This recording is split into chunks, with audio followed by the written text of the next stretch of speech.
Hello students, स्वागत है आप सबका आपके अपने चैनल में। आज हम डिस्कस करेंगे हमारी ट्रिग्नोमेट्रिक की जो शॉर्टकट ट्रिक्स है उसकी सीरीज चल रही है। हम 3 पार्ट तक कर चुके हैं। डैट मीन्स उसकी टेबल वैल्यू तक कर चुके हैं कि अगर आपके पास साइन 30, tan 60 ऐसे कुछ भी वैल्यू आती है तो आप टेबल से वैल्यू फिल करो and you get the answer. अब हम करेंगे पार्ट 4।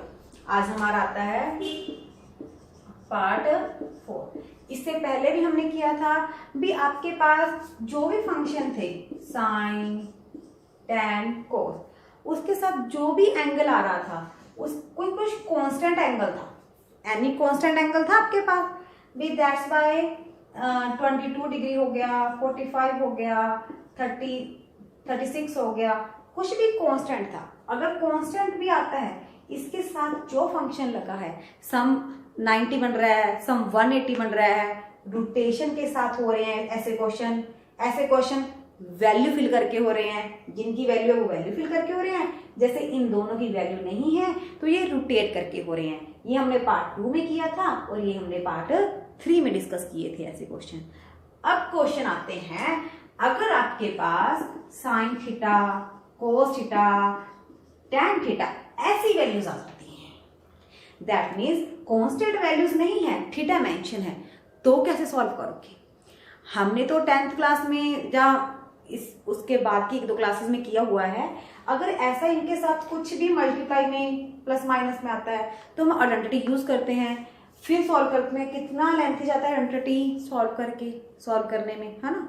नहीं, हमने एमसीक्यूज करने हैं, दैट्स वाई हम लेंथी मेथड अप्लाई नहीं करेंगे।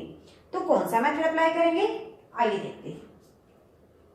भी अगर आपके पास कांस्टेंट वैल्यूज नहीं आती तो हम इसे कैसे करेंगे?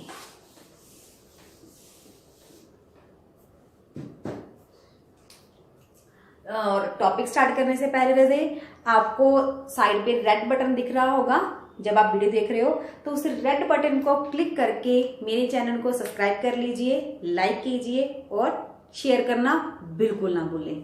नाउ अब हम करते हैं हमारी ट्रिक जो है, अगर आपके पास थीटा की फॉर्म में आ जाता है तो अगर वो साइन थीटा, कोस थीटा है तो हम थीटा की वैल्यू 0 और 90 ले लेते हैं। कितनी? 0 और 90 डिग्री। अब सेकेंड क्वेश्चन, टैन आ गया, कोस थीटा आ गया, सीकेंट आ गया और कोसिकेंट थीटा आ गया। इसमें भी हम 45 और इसमें भी हम 45, लेकिन टैन और कोट के कुछ केसेस में हम थीटा को 135 भी फिल करेंगे।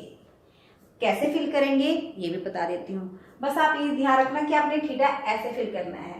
लेकिन कुछ क्वेश्चंस में कभी कभी ये प्रॉब्लम हो जाती है कि जब हम 0 या 90 फिल करते हैं, जब कुछ ऐसा फिल करते हैं कि हमारी ना टर्म इन्फिनिटी बन जाती है, 1/0 इनकी नॉट डिफाइंड, वो नहीं बननी चाहिए। अगर ऐसा केस आ रहा है तो उस केस में आप ये चीज नहीं फिल कर सकते, तो उस केस में आप थीटा की वैल्यू कुछ 30, 60 ऐसी ले लो, क्योंकि हमें 30 की वैल्यू भी मालूम है, 60 की वैल्यू भी मालूम है। अदरवाइज ऑलमोस्ट 80-90% क्वेश्चन आपके इसी कंसेप्ट से हो जाएंगे। लेकिन अगर किसी में बनेगा तो आप उसमें 30 या 60 लेके कर लो, आपका हो जाएगा। बस क्वेश्चन में नॉट डिफाइंड वाली टर्म नहीं बननी चाहिए। ओके, अब आता है कि 135 ये क्यों लिखा है ना? अगर मान लो मेरे पास ये आता 1/1 माइनस टैन थीटा भी, इसकी क्या वैल्यू आएगी? तो वैल्यू आपकी कांस्टेंट में है, इसकी क्या वैल्यू आएगी? अब टैन थीटा लिखा है मैंने भाई, अब टैन थीटा लिखा है, अगर मैं थीटा की वैल्यू 45 फिल करूंगी तो टैन 45 1/1 माइनस 1 0 हो गया, नॉट डिफाइंड हो गया। क्या बोला था? नॉट डिफाइंड नहीं होना चाहिए, तो मैं थीटा क्या फिल कर लेती हूँ? 135। अगर मैं 135 फिल करूंगी तो रोटेशन करवा चुकी हूं आपको मैं, इसको ये लिख लेंगे 135 इज 180 माइनस 45।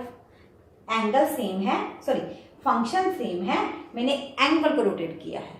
अब 180 minus theta second quadrant, that is third quadrant. Opposite हो गए तो क्या आ जाएगा, साइन पॉजिटिव का tan 45। tan 45 1, 1 + 1 2, 1/2 आंसर आ जाएगा इसका। समझ में आया? ऐसे क्वेश्चन देख लिया करो ना, हमें क्या फील करना है। लेंथी सॉल्व करने से अच्छा है तो क्वेश्चन देखो और सॉल्व करो ना। अब मैं आपको कराती हूँ एमसीक्यूज, कैसे कैसे एमसीक्यूज आपको आते हैं एग्जाम में। एनडी के एग्जाम में हो गए, एसएससी सीजीएल हो गए, कभी कभी हमारे एंट्रेंस एग्जाम में भी, जो आप टीजीटी पीजीटी के लिए कह रहे हो ना, उसके भी एग्जाम्स में ऐसे क्वेश्चन आते हैं ट्रिग्नोमेट्री वाले। अब देखो मैंने ये लिखा है,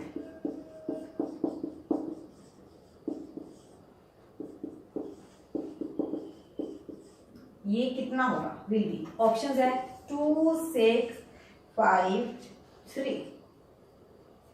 इस टाइप का क्वेश्चन है आपके पास, कैसे करोगे, कैसे करोगे? थोड़ा मुश्किल है ना। tan कोट आ गया आपके पास, चाहे साइन आ गया, 090 मत फिल करो, ठीक है। क्या फिल करेंगे हम, अगर tan कोट आ जाता है 45 फिल कर लो। क्यों? क्योंकि यहाँ पे तो स्क्वायर है, वो अंडर खत्म हो जाएगा। तो अगर मैं थीटा को 45 फिल कर लेती हूँ तो cot 45 1, 1 square 1, 1 + 1 2, 1/2, 3/2 + 2 into sine 45। That means यहाँ लिख देती हूँ, थीटा का मैंने 45 फिल किया है, साइन 45 1/√2 स्क्वायर करूंगी तो 1/2 कैंसिल हो गया। ये तो मेरा कितना हो गया, ये 4/2 + 1 2, 2 + 1 3, दैट इज माई आंसर। हो गया, कितना जल्दी हो गया ना, इतना लेंथी क्वेश्चन। ऐसे क्वेश्चन करने हैं। अब और देखो एक क्वेश्चन,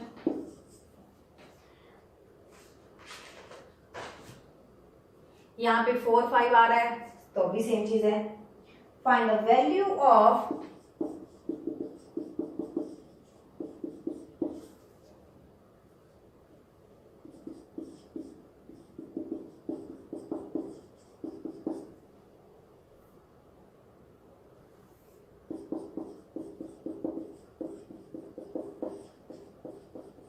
अब इसकी क्या वैल्यू आएगी भाई, ये पूछा है उन्होंने।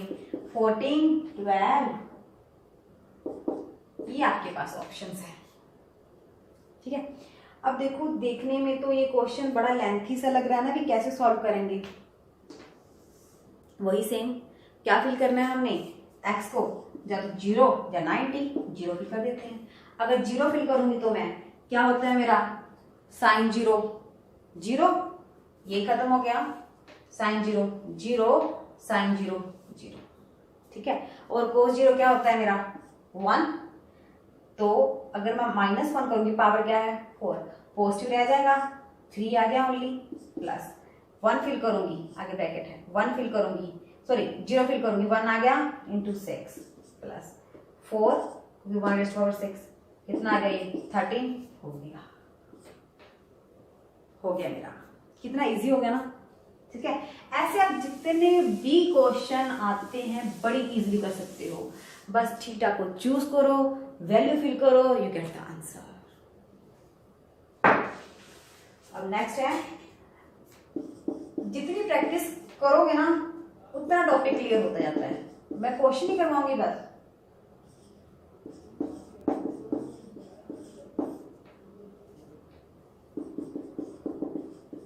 अब उन्होंने ये पूछा है भाई, ये कितना आएगा, सॉरी आगे और भी है।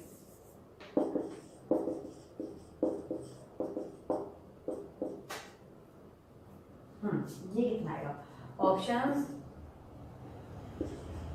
ये क्वेश्चन है, वही आ गया आपके पास। tan 1 है, साइन है, कोस है। अगर 0 लेती हूँ, 0 तो कोस 0 1 हो जाएगा, 0 1 नो डिफाइन नहीं बन रहा तो कोस 0। लेकिन कोस 0 कितना होता है 1, तो सेकेंड 0 में कितना हो जाएगा 1। तो क्या फिल करूं, 0 फिल कर लेती हूँ, tan 0 इज 0, नो डिफाइन नहीं बन रहा, बस थीटा इज 0।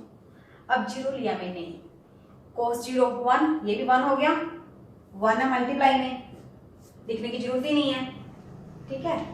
1 + साइन 0 0 1/1 हो गया, प्लस cos 0 1/1 2 हो गया, ये तो बस 2 माइनस, अब cos 0 सॉरी tan 0 0 0 2 आ गया, मैंने थीटा को 0 लिया, वैल्यू फिल की, सिर्फ 2 आंसर आ गया। अब नेक्स्ट सेकेंड लिखा रहने दो ना, पता चल जाएगा वैल्यू डायरेक्ट फिल की।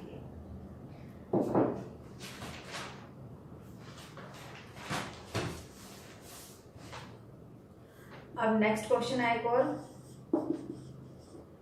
tan square theta second theta minus +1 minus second theta, ये किसके इक्वल आएगा? ऑप्शंस है 1 -1 √2 0, ठीक है, ये ऑप्शंस आपके पास। अब tan सेकेंड आया है, tan सेकेंड के लिए क्या करते हैं, देखने की जरूरत ही नहीं है, थीटा 45, ठीक है, बस नीचे 0 नहीं बनना चाहिए। यहाँ पे सेकेंड भी था, tan भी था, साइन कोस भी थे, दैट्स वाई मैंने हल्का सा माइंड में देख लिया था कि थीटा को 0 लूँ जब मैं 45 लूँ, बट यहाँ पे सीधा ही है, थीटा कितना लूंगी 45, tan 45 1, सेकेंड 45 cos 45 कितना होता है 1/√2, तो सेकेंड कितना हो गया √2 +1 -√2, ठीक है, सॉल्व कर देते हैं इसको। अगर सॉल्व करोगे इसको तो √2 रैशनलाइज कर लेते ना इसका, क्यों फिर बाद में भी रैशनलाइज करना पड़ेगा, इजी कैलकुलेशन करनी है। अगर रैशनलाइज करूंगी यहाँ पे माइनस साइन आएगा, नीचे a² - b² की डेंसिटी होगी, ये 1 हो गया, √2 -1 -√2, ये कैंसिल हो गए, -1 आंसर आ गया, ठीक है। रैशनलाइज कर दिया मैंने, ये सेम हो गया, कट हो गए, -1 आंसर आ गया। ऐसा बहुत से क्वेश्चन हैं जिनको आप बड़े इजी कर सकते हो। अब एक क्वेश्चन और,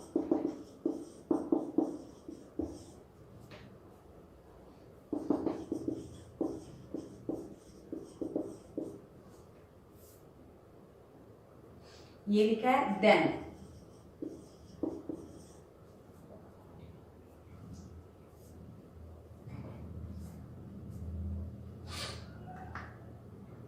ये थोड़ा सा डिफरेंट टाइप का है ना, चलो कोई ना, यहाँ पे डाल दिया मैंने, करवा देता हूँ।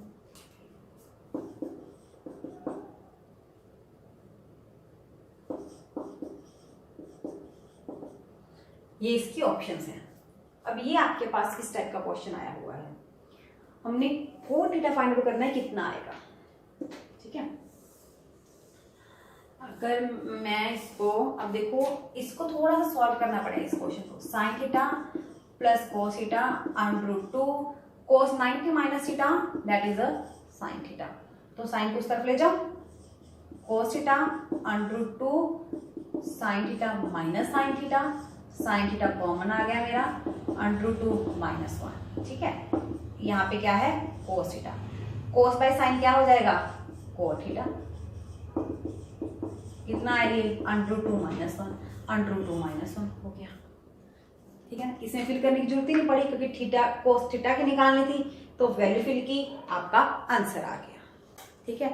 आई होप आपको समझ में आए होंगे कि थीटा अगर आपके पास थीटा एक्स एंगल की स्पेस पे ए कुछ भी आ जाता है, तो आप अगर साइन कोस है वो 090 के अकॉर्डिंग फिल करो, यू गेट द आंसर।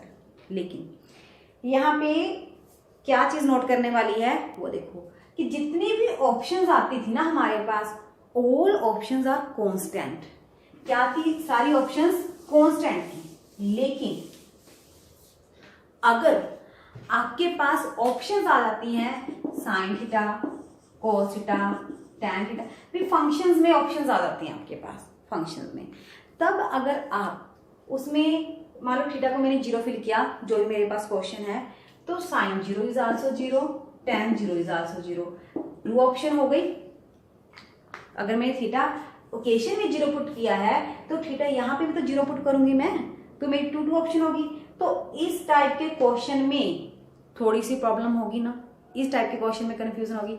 तो अब इस टाइप के क्वेश्चंस को कैसे करेंगे वो हम देखेंगे नेक्स्ट वीडियो में, कि अगर हमारे पास ऑप्शन कांस्टेंट नहीं आती तो हम उसे कैसे कर सकते हैं। ये था हमारा प्रॉपर अगर कांस्टेंट लिमिट है।